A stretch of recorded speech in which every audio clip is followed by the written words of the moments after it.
국민일보에 보면 미션 라이프라고 종교란에 신앙 상담 코너가 있습니다. 신앙생활과 관련해서 궁금한 내용을 메일로 보내면 이 선택된 질문에 어느 유명하신 이 목사님이 답변하는 형식입니다. 오늘 그 중에 한 사연을 제가 소개해 드리겠습니다.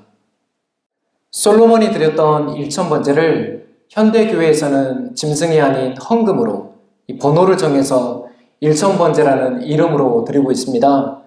이게 과연 성경적인지 그리고 신앙생활에 필요한지 궁금합니다. 이 다음은 이 목사님의 답변입니다. 솔로몬의 1000번제는 축복의 원인이긴 했지만 신앙관리의 부실로 실패자로 굴러떨어졌습니다. 1000번이라는 숫자는 별 의미가 없습니다. 받은 바 사랑과 축복에 대한 감격과 감사로 드린다면 문제될 게 없습니다. 제 경우 99년부터 1000번제를 시작했습니다. 곧 5000번제를 넘기게 됩니다. 1000번제를 고집하거나 강요할 필요는 없습니다. 그런가 하면 1000번제를 구약적인 발상이라며 부정하거나 반대할 이유도 없습니다. 이 감사와 드림이 1000번으로 끝날 수는 없지 않습니까? 그리고 가장 귀한 제물은 나를 드리는 산제사라는 것을 잊지 마십시오. 제가 결론 부분만 발췌해서 읽어드렸지만 다시 읽어도 사실 이해가 잘 되지 않습니다. 1000번제를 고집하거나 강요할 필요도 없지만 반대해서도 안 된다. 이게 하라는 건지 말라는 건지 참 애매모호합니다. 이 바이블 팩트체크 오늘은 세 번째 시간으로 이 1000번제에 대해서 과연 성경은 어떻게 이야기하고 있는지 함께 살펴보도록 하겠습니다. 먼저 살펴볼 것은 한국교회의 1000번제 신드롬입니다. 이 신드롬은 어떤 것을 좋아하는 현상이 이 전염병과 같이 이 전체를 휩쓸게 되는 그런 현상을 이야기합니다. 지금 베트남에서는 무슨 신드롬이 일어나고 있는지 혹시 아시나요? 박항서 신드롬이 일어나고 있습니다. 키가 좀 작고 머리가 벗어진 축구 감독 아시죠? 지난 1월 이 아시아 축구연맹 챔피언십에서 베트남이 무려 4강전에 진출하는 쾌거를 이루게 됩니다. 이는 베트남 축구 역사상 그리고 국제대회에서 올린 최고의 성적이기도 합니다. 마치 2002년 이 한일 월드컵 당시에 우리나라에도 신드롬이 불었습니다. 누구 신드롬입니까?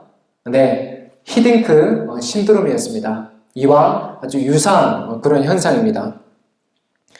이 박항서 신드롬을 한 문장으로 정의하면 이 드라마틱한 성공 스토리다.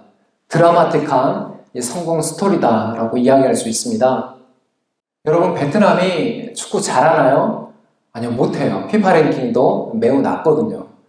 근데 이러한 베트남 축구대표팀이 이 아시안 챔피언십에서 무려 4강에 진출하는 쾌거를 이룬 것이 말 그대로 이 드라마틱한 성공 스토리입니다. 그렇다면 1000번제 신드롬에도 이러한 드라마틱한 성공 스토리가 있을까요? 없을까요? 네, 있습니다. 이 한국교회 안에서 1000번제가 정확하게 언제부터 시행되었는지는 우리가 알 수 없습니다. 하지만 이 신드롬의 중심에 유명 부흥 강사들과 이 간증 집회가 있었다는 것은 분명한 사실입니다. 이 어릴 적 들었던 간증 집회 내용을 제가 다시 한번 생각해 보면 이 스토리에서 반전이 일어날 때 1000번제가 등장합니다.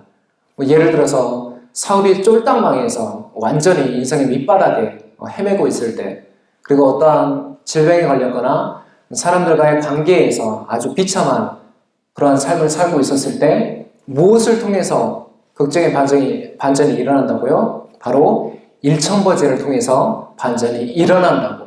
그게 간증의 아주 핵심되는 내용이었습니다. 결국 1000번제를 드림이 이 사업의 성공이나 이 자녀의 출세 그리고 물질적인 복을 받았다는 이야기로 연결되어지게 되죠. 이렇게 부흥 강사가 다녀가고 이 간증 집회가 끝나게 되면 교회 안에는 이 어떠한 변화가 생기게 될까요?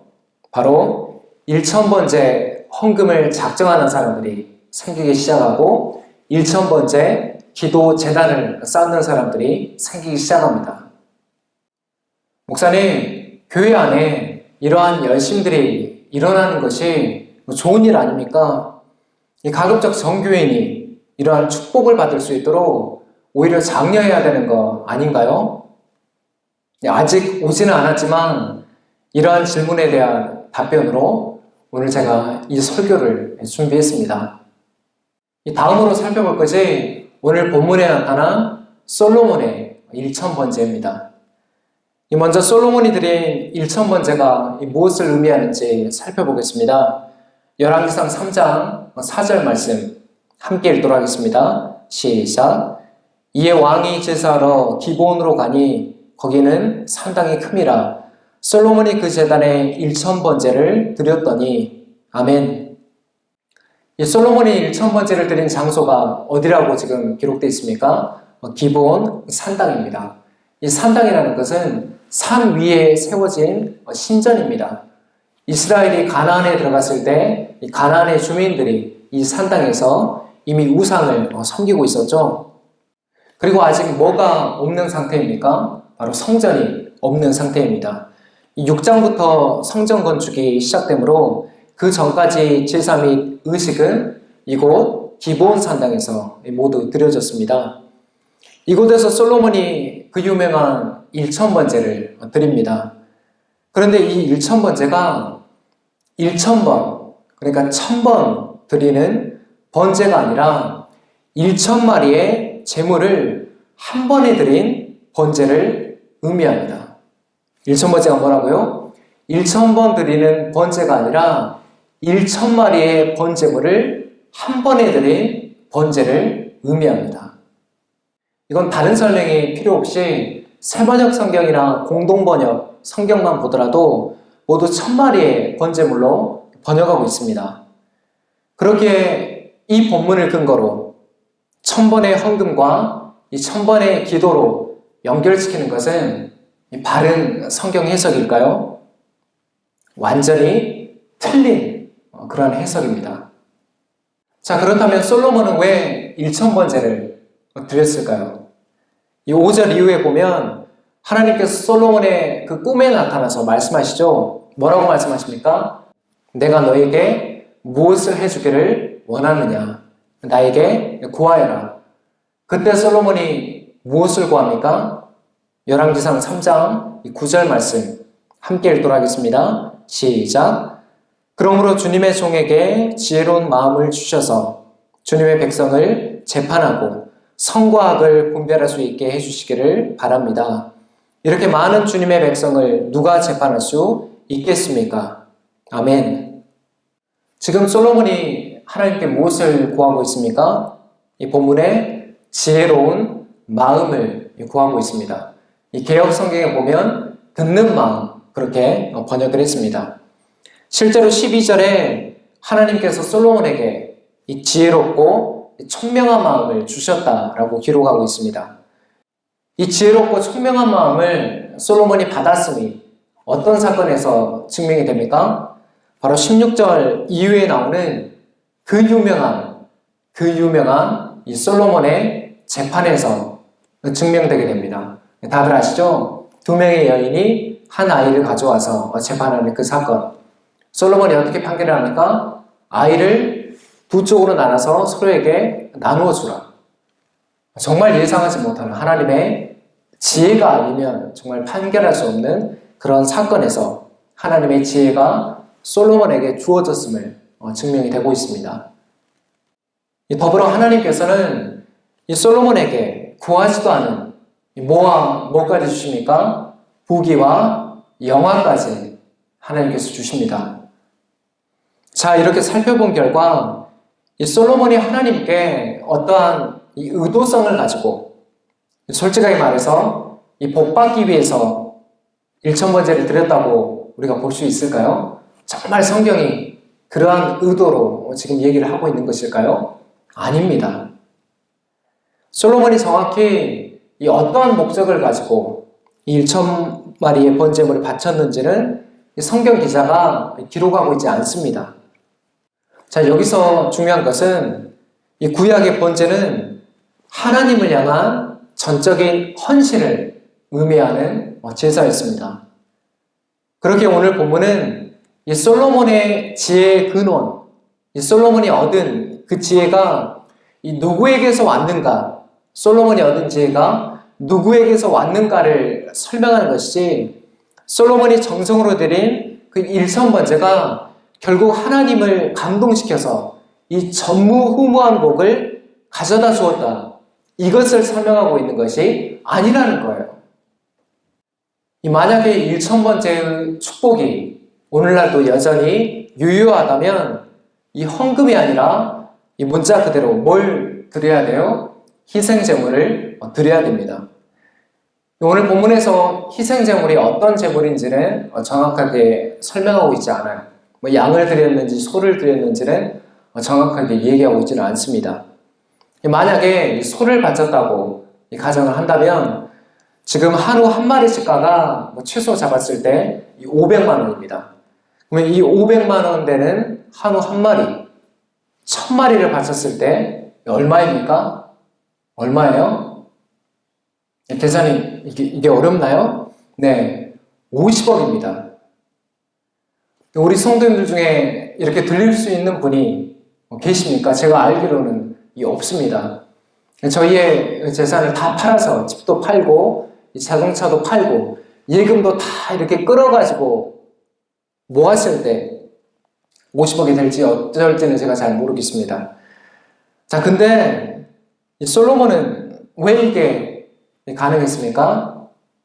단순의 이유는 왜 가능했습니까? 바로 왕이었기 때문에 가능했습니다. 이 일천번제와 같이 성경에 기록된 특수한 상황을 이 보편적으로 우리 모두가 따라야 할 신앙의 모습으로 가르치고 간증하는 문화는 제 아무리 성경을 들먹인다고 하더라도 성경적인 가르침은 아닌 것임을 우리 성도님들이 기억하시기 바랍니다.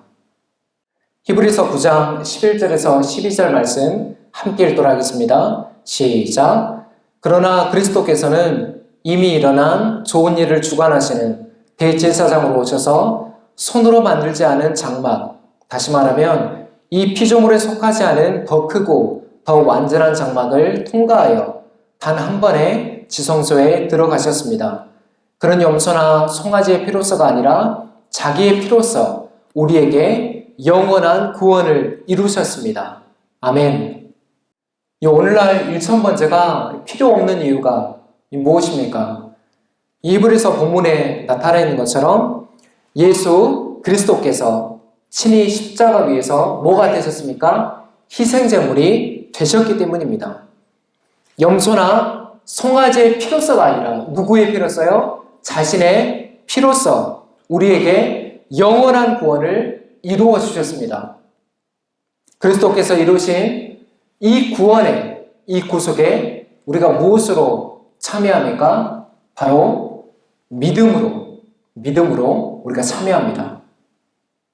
이제 마지막으로 살펴볼 것은, 그렇다면 우리는 무엇을 구해야 하는가? 우리는 무엇을 구해야 하는가입니다. 이 일천번제 메인으로 올라오는 기도 제목들이 뭐가 있을까요? 크게 세 가지가 있습니다. 첫 번째는 경제적인 이 어려움이고, 두 번째는 이 자녀의 문제, 결혼이나 취업의 문제, 마지막으로 이 질병의 문제입니다. 우리 인간은 결코 편안한 상태에서 하나님을 찾지 않아요. 여러분 어떠세요? 사업이 잘 나가고 사람들과의 관계에서 아무 문제가 없고 가정이 화목할 때, 그때 막 40일 작정 기도를 제단을 쌓고 금식하며 하나님 앞에 나옵니까? 아니, 그렇지 않아요. 물론 그러한 평안한 가운데서도 하나님께 나오는 성도님들이 계십니다. 정말 귀한 믿음이죠. 그게 진짜 믿음이라고 생각합니다. 이 얼마나 절박한 상황이면 일천번제까지 드릴까요? 일천번제를 드리시는 분들 중에 상당수가 이 장시간 이 해결되지 않는 기도 제목 때문에 그렇습니다. 그 절박한 마음으로 하나님을 찾고 의지하는 그 순수한 신앙에 대해서 그것을 폄하하고자 하는 마음은 조금도 없다는 것을 기억해 주시기 바랍니다. 그러나 여러분, 우리 하나님이 1,000번째를 드리지 않아서 우리의 기도에 응답하시지 않는 것일까요?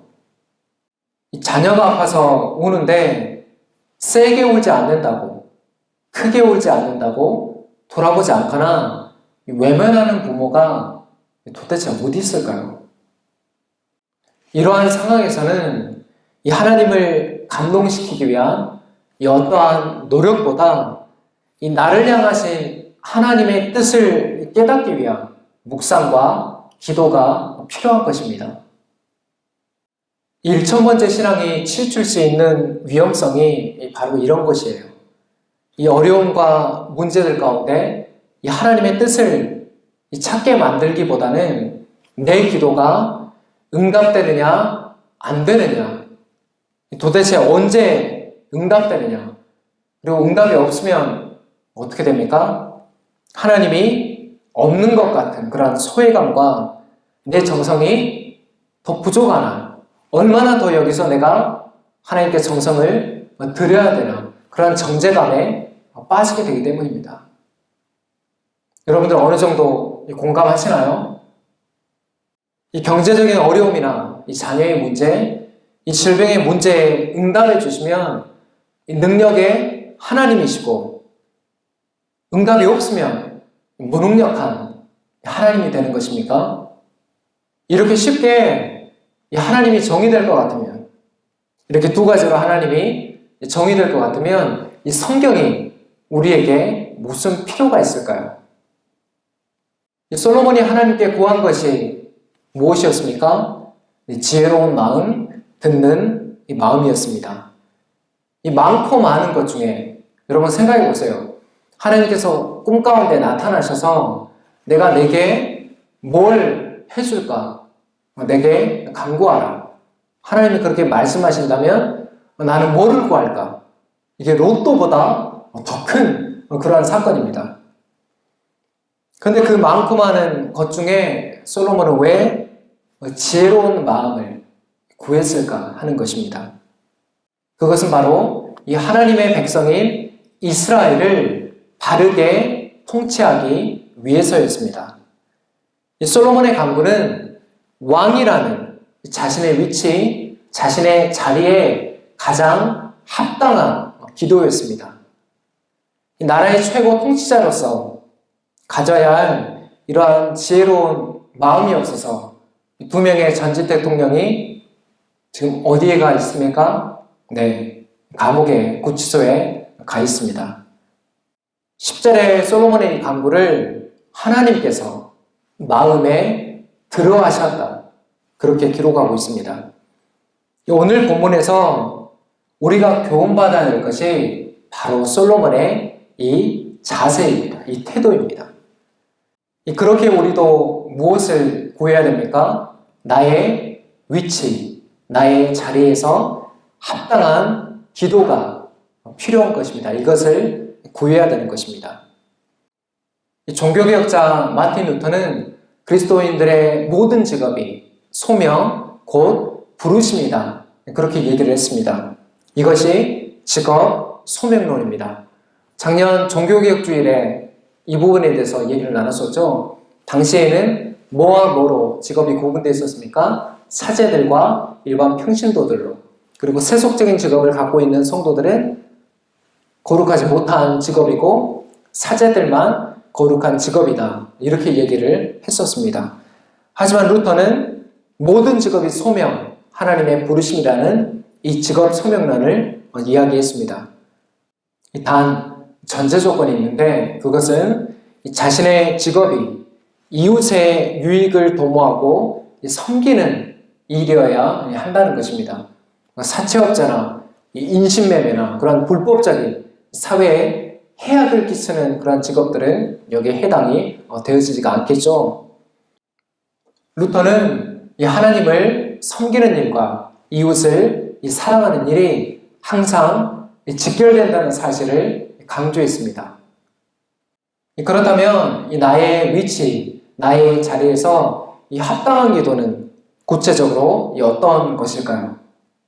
예를 들어 보겠습니다. 직업이 공무원인 사람은 맡겨진 업무를 성실하게 감당함으로 나라의 큰 정책들이 잘 실현될 수 있도록, 그리고 불법적인 이 특혜를 제공해 얻는 이익과 그리고 뇌물에 흔들리지 않도록 기도해야 됩니다.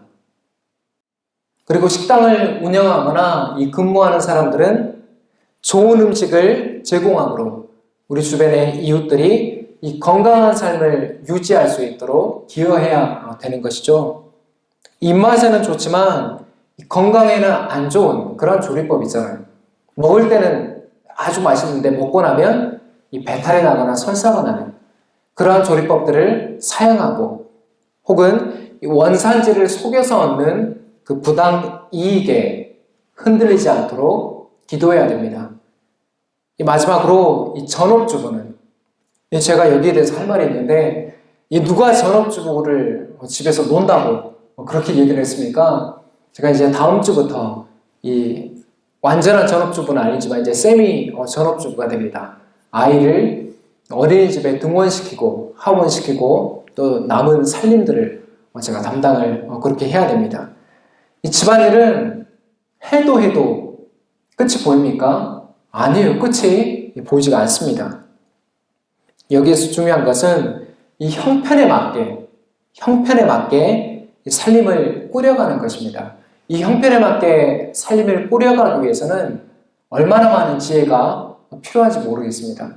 집은 한 16평짜리인데 한 50평에 들어가는 소파를 구입하면 됩니까? 안 됩니까? 그거 들어가지도 않아요. 이게 지혜로운 행동이 아니죠. 또한 이 자녀들을 세속의 가치관이 아닌 하나님 나라의 가치관으로 양육하고 혼육할 수 있도록 그렇게 기도해야 되는 것입니다. 이러한 이 모습들이 세상 속에서 하나님을 섬기는 하나님 나라 백성의 삶인 것입니다. 이 말씀을 정리합니다. 이 바이블 팩트체크, 오늘은 세 번째 시간으로 1000번째에 대해서 우리가 살펴봤습니다. 이 한때 한국교회를 휩쓸었던, 그리고 여전히 남아있는 1000번째 신앙의 오해와 왜곡된 이해를 살펴봤습니다.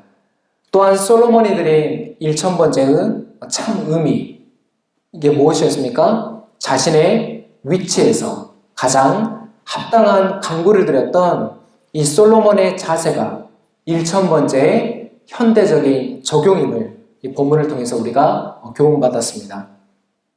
그렇게 우리 팔로교회가 드려야 하는 1000번째는 헌금 봉투에 담는 것이 아닌 나의 위치, 나의 자리를 합당하게 지켜나가는 것입니다. 합당하게 지킬 수 있도록 하나님께 간구하는 것입니다.